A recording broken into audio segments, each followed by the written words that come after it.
Hello, I'm Jules Nickerson, a student at Schilling Douglas School of Hair Design. I am in the barbering program and my projected graduation date is September 2019, and this is what the beauty industry means to me. Do me a favor and close your eyes for a second. Imagine you are a teenager again, struggling to find your identity and place in the world. Now, on top of that, you are struggling with your gender identity. The whole world tells you that you're a female, but you know in your heart and mind that you're a male.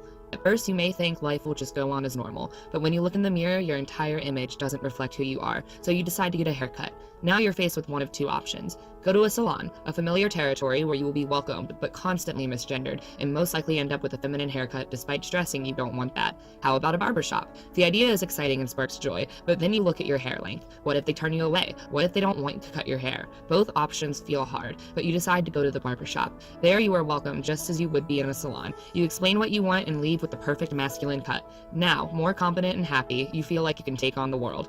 Situations like this are commonplace for transgender youth all over the developed world. Trans women walk into the salon for the first time after growing their hair out, nervous and afraid, but leaving happy and feeling more like themselves. I remember my first time in the barber shop. I was so happy after my haircut I cried. For most people, a haircut is just a simple change, but for transgender people, a haircut can be a major way of expressing who you really are to the outside world. The beauty industry can have major effects on LGBT and trans lives, help people express themselves, and even give a new start in life.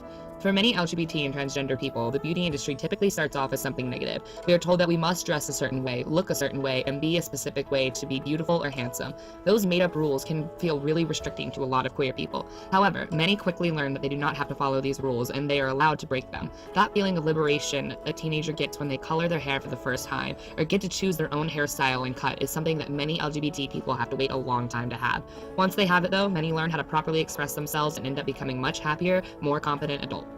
The confidence one can gain in a change from their hairstyle should never be underestimated. A haircut or color can convey so many things about you without having to say a word. Just think about how much we insinuate about a person at first glance by their hair. Fashion colors in the hair? That must be an artistic or musical person. Shaggy hair? Probably a skater. A clean, faded, gelled back look? He must be a businessman. Hair is like a brief message to the outside world. It can give strangers a small glimpse into who you are as a person without a single word ever being spoken.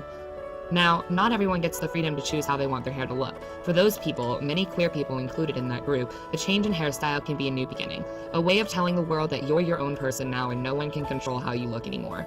A big reason why you will often see people make drastic changes to their hair after leaving an abusive situation or one where they have no control is because it gives you a form of control over your life and body. It's a way of saying that you own your body and you get to decide what to do with it, not anyone else. As someone who has always been forced to be something I'm not, hair changes are an important part of my life. Through my whole childhood and many of my teenage years, I was told I was not allowed to look how I wanted to. I must have a girl's haircut. I must wear dresses. I must not play rough with the other boys. I may never have anything other than natural color in my hair, and I may never be my own person because it would be a poor reflection of my father.